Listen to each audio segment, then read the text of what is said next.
بسم اللہ الرحمن الرحیم۔ السلام علیکم ورحمۃ اللہ۔ آج ہم 30ویں پارے کا خلاصہ پڑھیں گے اور اللہ کا بڑا احسان ہے کہ 30ویں پارے کا خلاصہ پڑھنے کی سعادت حاصل کر رہے ہیں۔ 30ویں پارے کا جو خلاصہ ہے اس کی ابتدا سورہ نبا سے ہوتی ہے۔ اس میں قیامت کی نشانیوں کے بارے میں ہے اور جس کی ابتدا میں ہی قیامت کے متعلق کافروں کے شک اور تردد کی نفی کی گئی ہے اور بتایا گیا ہے کہ قیامت کا آنا یقینی ہے۔ قیامت کا نقشہ کھینچا گیا سرکشوں کے لیے نہایت عذاب ہے جس میں اضافہ ہوتا رہے گا۔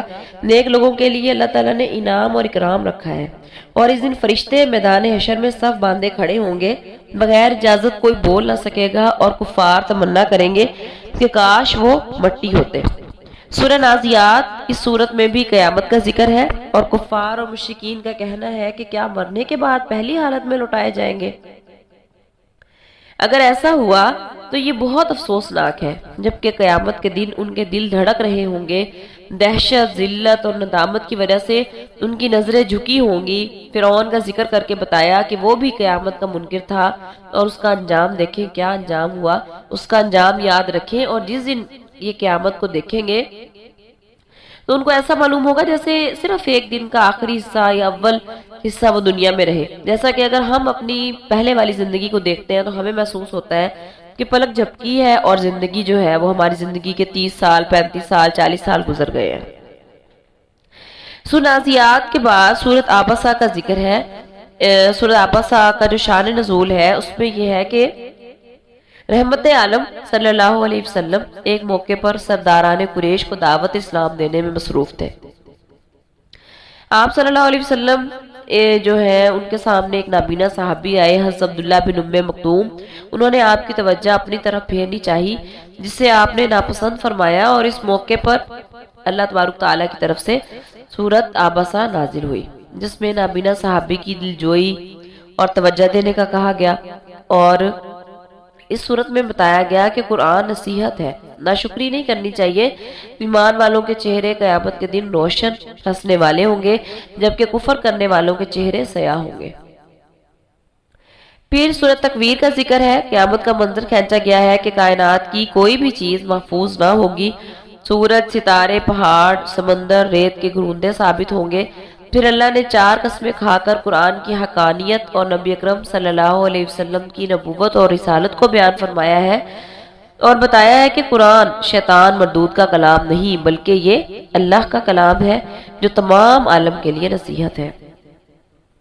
سورۃ الانفطار میں ہے کہ قیامت میں کائنات کی جو حالت ہوگی اس کو بیان کر کے انسان سے شکوہ کیا گیا ہے کہ کس چیز نے تجھے اپنے پروردگار کے بارے میں دھوکے میں ڈال رکھا ہے۔ اس کے احسانات بھلا کر معصیت اور ناشکری پر اتر آیا ہے۔ قیامت میں 2 قسم کے لوگ برابر ہوں گے، یعنی نیک جن کا ٹھکانہ جنت ہے اور فجار یعنی نافرمان ان کا ٹھکانہ دوزخ ہے۔ سورۃ المطففین میں اللہ تبارک تعالیٰ فرماتے ہیں کہ ناپ تول میں کمی بیشی کرنے والے جن کے دینے کے پیمانے اور ہوتے ہیں اور لینے کے پیمانے اور ہوتے ہیں، اس طرح کے جو انسان ہوتے ہیں وہ انسانوں کے حقوق غصب کرتے ہیں، ان کے لیے ہلاکت کی وعید ہے۔ اور قیامت کی ہولناکیوں کا ذکر کر کے بتایا گیا ہے کہ دنیا میں مجرم اور سرکش نیک لوگوں کا مذاق اڑاتے تھے، قیامت میں نیک لوگ ان پر ہنسیں گے۔ اس کے بعد سورہ انشقاق کا ذکر ہے۔ سورہ انشقاق میں قیامت کی ہولناکی کا ذکر ہے کہ آسمان پھٹ جائے گا اور جب حساب لیا جائے گا تو کچھ لوگوں کو نامہ اعمال داہنے ہاتھ میں دیے جائیں گے، وہ خوش ہوں گے اور جنت میں جائیں گے، اور جن کے نامہ اعمال پیٹھ کے پیچھے سے دیے جائیں گے وہ جہنم میں جائیں گے۔ سورۃ البروج کا ذکر ہے۔ نجران کے حق پسند اور عیسائی اہل ایمان کو یہودی ظالم بادشاہ ذو نواس نے آگ سے بھرے گڑھے میں پھینکوا دیا تھا۔ ساحر، راہب اور نوجوان لڑکے کا قصہ منقول ہے جس کی استقامت دیکھ کر ہزاروں لوگوں نے اسلام قبول کیا۔ خندقوں والے دہکتی آگ میں ڈالے جائیں گے۔ پھر فرمایا گیا کہ اللہ کی پکڑ بڑی شدید ہے، جب کوئی اس کے عذاب کی گرفت میں آ جائے تو بچ نہیں سکتا۔ سورۃ الطارق کا ذکر ہے کہ اللہ نے آسمان کی اور رات کو چمکنے والے ستارے کی قسم کھا کر فرمایا کہ ہر انسان پر نگہبان فرشتہ مقرر ہے۔ انسان اپنی تخلیق پر غور کرے، اللہ کی تدبیر کے مقابلے میں انسانی چال کچھ نہیں ہے۔ کفار کو ڈھیل دی جا رہی ہے، بالآخر گرفت میں آئیں گے۔ سورۃ الاعلیٰ اللہ کی تسبیح تحمید کر کے بتایا کہ انسان کو پرکشش صورت سے نواز کر ایمان اور سعادت کا راستہ دکھایا گیا ہے۔ قرآن نصیحت ہے جو کہ یاد کرنے کے لیے آسان ہے۔ کامیابی کے 3 اصول ہیں: تزکیہ، ذکر الہی اور نماز۔ جو ان پر کاربند ہوگا وہی کامیاب ہوگا۔ پہلے آسمانی صحیفوں میں بھی یہی ہے کہ جو حضرت ابراہیم علیہ السلام اور حضرت موسیٰ علیہ السلام پر نازل ہوئے ہیں، ان میں بھی یہی بتایا گیا ہے کہ جو تزکیہ، ذکر الہی اور نماز پر کاربند ہوگا وہی کامیاب ہوگا۔ اس کے بعد سورۃ الغاشیہ ہے۔ غاشیہ کا کیا مطلب ہے؟ غاشیہ کہتے ہیں ڈھانپ لینے والی قیامت۔ ڈھانپ لینے والی قیامت کا نام ہے کہ اس کی ساری ہولناکیاں مخلوق کو ڈھانپ لے گی۔ اس دن کفار کے چہرے جھلسے ہوں گے جبکہ مومنوں کے چہرے تر و تازہ ہوں گے۔ اونٹ، آسمان، پہاڑ اور زمین کی تخلیق پر غور کرو اور آپ صلی اللہ علیہ وسلم کے ذمے نصیحت کرنا ہے۔ آپ پریشان نہ ہوں، آپ نصیحت کریں اور ہم حساب لیں گے۔ اس کے بعد سورۃ الفجر ہے جس کا مختصر سا خلاصہ یہ ہے کہ فجر کے وقت جفت اور طاق 10 راتیں، اور جب رات جانے لگے گواہ ہے کہ عاد، ثمود، فرعون تباہ ہوئے۔ یتیموں کے ساتھ ظلم اور حقارت، مسکینوں کی نہ خود مدد کرنی ہے اور نہ ترغیب دینا، میراث غصب کرنا، مال کی محبت میں اندھے ہونا، ان برائیوں میں مبتلا ہو کر انسان زمین پر فساد پھیلاتا ہے اور جہنم کا ایندھن بنتا ہے، جبکہ نیک لوگوں کے لیے اللہ تبارک تعالیٰ نے جنت کی بشارت دی ہے۔ سورۃ البلد ہے۔ چند قسموں کو ثبوت کے طور پر پیش کر کے کہا کہ آرام اور راحت صرف قانون الہی کے مطابق زندگی گزارنے میں ہے۔ انسان کی شکر گزاری یہ ہے کہ انسانوں کو غلامی قید سے چھڑانے، یتیموں مسکینوں کی مدد کرنا، بھوکوں کو کھانا کھلانا اور آپس میں حق کی وصیت اور مشکلات پر صبر کرنا ہے۔ سورۃ الشمس میں یہ ہے کہ سورج، چاند، دن رات، آسمان، زمین اور نفس انسانی کی قسم کھا کر فرمایا کہ انسان اپنے رب سے ڈرے اور نفس کا تزکیہ کرے، یعنی نفس کو پاکیزہ کرے تو کامیاب ہے ورنہ ناکام۔ جس طرح قوم سمود نے نافرمانی کی اور ہلاک ہوئی، بالکل اسی طرح سے اگر ہم بھی نافرمانی کریں گے تو ہم بھی ہلاک ہو جائیں گے۔ اس کے بعد سورۃ اللیل کا ذکر ہے کہ جو لوگ قرآن کے مطابق زندگی گزارتے ہیں، تقوی اختیار کرتے ہیں، بخل نہیں کرتے، اللہ کی راہ میں مال خرچ کرتے ہیں، وہ آخرت میں کامیاب ہیں، اور اس کے برعکس لوگ ناکام ہیں، جہنم کا ایندھن ہے۔ سورۃ الضحیٰ میں اللہ تبارک تعالیٰ فرماتے ہیں کہ اللہ نے اپنے حبیب سے قسم کھا کر فرمایا کہ آپ کے رب نے نہ تو آپ کو چھوڑا ہے اور نہ ناراض ہے، آپ کی آخرت بہتر ہے، اللہ آپ صلی اللہ علیہ وسلم کو غنی کر دے گا، اللہ ہی نے آپ کو ٹھکانہ دیا ہے، راستہ دکھایا تو یتیم پر سختی نہ کرے، سائل کو نہ جھڑکے اور رب کی نعمتوں کا تذکرہ کرے۔ اللہ تبارک تعالیٰ نے سورۃ الضحیٰ میں آپ صلی اللہ علیہ وسلم کو تسلی دی ہے اور ہم سب کو تسلی دی ہے کہ ہم پریشان ہوتے ہیں تو ہم یہ سوچ لیں کہ ہمارا کوئی نہ کوئی وارث ہے، ہمارے رب نے ہمیں نہیں چھوڑا اور نہ وہ ہم سے ناراض ہوا ہے، بلکہ اللہ تبارک تعالیٰ کی طرف سے کوئی نہ کوئی آزمائش انسان پہ آتی رہتی ہے۔ یہ دنیا ہے، یہ جنت نہیں بن سکتی، تو اس لیے جو ہے وہ ہمیشہ جب بھی پریشان ہو سورۃ الضحیٰ کو پڑھے، دل کو تسلی ملے گی۔ اس کے بعد سورۃ الانشراح، آپ صلی اللہ علیہ وسلم کا سینہ کھول دیا، بوجھ اٹھا دیا اور آپ کا ذکر ہمیشہ کے لیے بلند کر دیا۔ شکر، عبادت اور اللہ کی طرف رغبت کرے، اس چیز کا ذکر ہے، اور ہم دیکھتے ہیں کہ اللہ تبارک تعالیٰ نے اگر اذان ہے تو اس میں آپ صلی اللہ علیہ وسلم کا ذکر ہے، اگر کلمہ ہے تو اس میں آپ صلی اللہ علیہ وسلم کا ذکر ہے، اگر درود ہے، نماز ہے، سب میں جہاں پر اللہ تبارک تعالیٰ کا ذکر ہے وہیں پر ہی آپ صلی اللہ علیہ وسلم کے ذکر کو بلند کر دیا تھا۔ سورۃ التین ہے۔ اس کے بعد اس میں اللہ تبارک تعالیٰ نے 4 قسمیں کھا کر فرمایا کہ انسان کو بہترین شکل و صورت میں پیدا کیا ہے۔ ہم ایک دوسرے کے بارے میں کہتے ہیں کہ اس کی شکل ٹھیک نہیں ہے، یہ خوبصورت نہیں ہے، اس کا ناک ٹیڑھا ہے، اس کی آنکھیں ایسے ہیں، تو اللہ تبارک تعالیٰ نے تو 4 قسمیں کھا کے یہ کہا ہے کہ انسان کو میں نے بہترین صورت میں پیدا کیا ہے، تو اس طرح کی باتیں ہمیں زیب نہیں دیتی۔ ایمان اور اعمال صالح سے عظمت حاصل کرتا ہے، جبکہ کفر اور تکذیب سے ذلت کی گہرائی میں گر جاتا ہے۔ سورہ علق ابتدائی 5 آیات سب سے پہلی وحی ہے جو آپ صلی اللہ علیہ وسلم پر غار حرا میں نازل ہوئی ہے۔ انسان کی تخلیق اور قرات اور کتابت کے ذریعے تمام مخلوقات پر فضیلت کا ذکر ہے، مال اور دولت، غرور، سرکشی کا ذریعہ ہے، وقت کے فرعون اور ابو جہل کا ذکر ہے کہ کیا ان کا رویہ ہے اور کیا ان کے ساتھ سلوک کیا جائے گا۔ سورۃ البینہ ہے آپ صلی اللہ علیہ وسلم کی ذات عالیہ خود رسالت کی ایک روشن دلیل ہے۔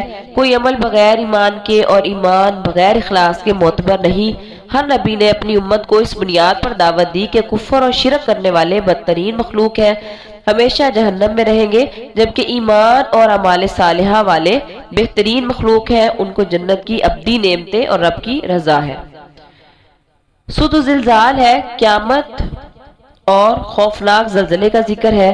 زمین سب اگل دے گی، ذرہ بھر بھی نیکی ہو یا بدی ہو ظاہر ہو جائے گی۔ سورۃ العادیات کا ذکر ہے کہ گھوڑا اپنے مالک کا وفادار ہے، جبکہ انسان ناشکر گزاری اور مال کی شدید محبت میں گرفتار ہے۔ موت کے بعد ساری ناشکریوں اور نافرمانیوں کی پاداش میں سخت سزا ہوگی۔ سورۃ القاریہ کا ذکر ہے کہ قیامت کی ہولناکی کا ذکر ہے اس میں کہ جن کی نیکیوں کا پلڑا بھاری ہوگا من پسند زندگی میں ہوں گے، اور اگر نیکیوں کا پلڑا ہلکا ہوگا اور نیکیاں کم ہوں گی تو اللہ تبارک تعالیٰ اس کو عذاب دیں گے، اور ہو سکتا ہے اپنی رحمت سے معاف کر دے۔ کچھ بھی نہیں کہا جا سکتا، یہ تو اللہ تعالیٰ ہی ہے، اگر اپنی رحمت سے معاف کریں گے تو ہمیں معافی مل جائے گی، اور اگر حساب کتاب شروع کریں گے تو شاید ہم میں سے کوئی بھی پاس نہیں ہوگا۔ سورۃ التکاثر ہے، مال و دولت کی کثرت انسان کو ہلاکت میں ڈال دیتی ہے، جبکہ اسے نعمتوں کا جواب دینا ہے اور سزا بھگتنی ہے۔ سورۃ العصر کے بارے میں امام شافعی فرماتے ہیں کہ اگر پورا قرآن نازل نہ ہوتا تو بھی صرف یہ سورت انسانوں کی ہدایت کے لیے کافی تھی۔ اللہ تبارک تعالیٰ کیا فرماتے ہیں کہ ایمان، عمل صالح اور ایک دوسرے کو حق اور صبر کی تلقین کرنے والوں کے علاوہ تمام لوگ خسارے میں ہیں۔ سورۃ الہمازہ ہے، منہ پر برا بھلا کہنے والے، غیبت کرنے والے، مال دولت سمیٹ کر جمع کرنے والوں کے لیے ہلاکت کی وعید ہے، اور یہ لوگ جہنم کا ایندھن بنیں گے۔ اور افسوس یہ کہ ہم کہتے ہیں کہ جی ہم نے تو منہ پہ بات کی ہے۔ منہ پہ غیبت سے منع کس لیے کیا گیا؟ صرف اس لیے کہ اگر جو ہے وہ کسی کو پتہ چلے گا کہ آپ نے اس کی یہ برائی کی ہے تو اس کا دل ٹوٹ جائے گا، اس کا دل پریشان ہو جائے گا۔ ہم وہی بات اس آدمی کے منہ پہ جب کرتے ہیں تو اس کو کتنی زیادہ تکلیف ہوتی ہے، اور آپ کیا سمجھتے ہیں کہ یہ تکلیف دینا جائز ہے؟ بالکل بھی جائز نہیں ہے۔ اللہ کے بندوں کے ساتھ محبت کریں گے تو اللہ تعالیٰ بھی محبت کرے گا۔ سورۃ الفیل کا ذکر ہے، جس سال آپ صلی اللہ علیہ وسلم کی ولادت باسعادت ہوئی، اصحاب فیل کا واقعہ پیش آیا تو اس کو عبرت کے طور پہ بتایا کہ لوگ شاعر اللہ کی توہین سے باز رہیں۔ سورۃ القریش ہے، قریش کو اللہ نے اپنی نعمتیں یاد دلائیں تاکہ خالص اللہ کی عبادت کریں، جس نے ان کو عزت عطا کی، بھوک میں کھانا کھلایا، خوف میں امن عطا کیا۔ یہ ساری نعمتیں اللہ تبارک تعالیٰ بتا رہے ہیں تاکہ نعمتوں کے اظہار سے شکر پیدا ہو جائے۔ سورۃ الماعون کا ذکر ہے کہ روز جزا کو جھٹلانے والے یتیموں کو دھکا دیتے ہیں، مسکین کو کھانا نہیں کھلاتے، نماز سے غافل ہیں، ریاکاری کرتے ہیں، عام استعمال کی چیز مانگنے پر نہیں دیتے۔ تو اس میں جو ہے وہ اللہ تبارک تعالیٰ نے بتایا ہے کہ چھوٹی چھوٹی سی چیزیں ہیں، لیکن قیامت والے دن یہ بہت ہی بھاری ہو کر جو ہے وہ پیش کی جائے گی کہ عام استعمال کی چیز اگر کوئی مانگ لیتا ہے تو اس میں کیا عذر ہے، آپ کیوں نہیں دیتے؟ تو چھوٹی چھوٹی چیزیں جو ہے اگر استعمال کی ہے، کسی کو ضرورت ہے تو ان کو دے دینا چاہیے۔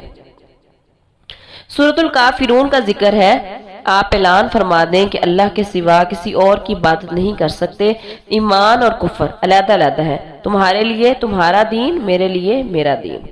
سورۃ النصر اس سورت میں بشارت ہے، خوشخبری ہے اللہ کی مدد کی، فتح مکہ کی، لیکن اس موقع پر جشن نہیں منانا بلکہ اللہ کی حمد و تسبیح اور استغفار کرنا ہے۔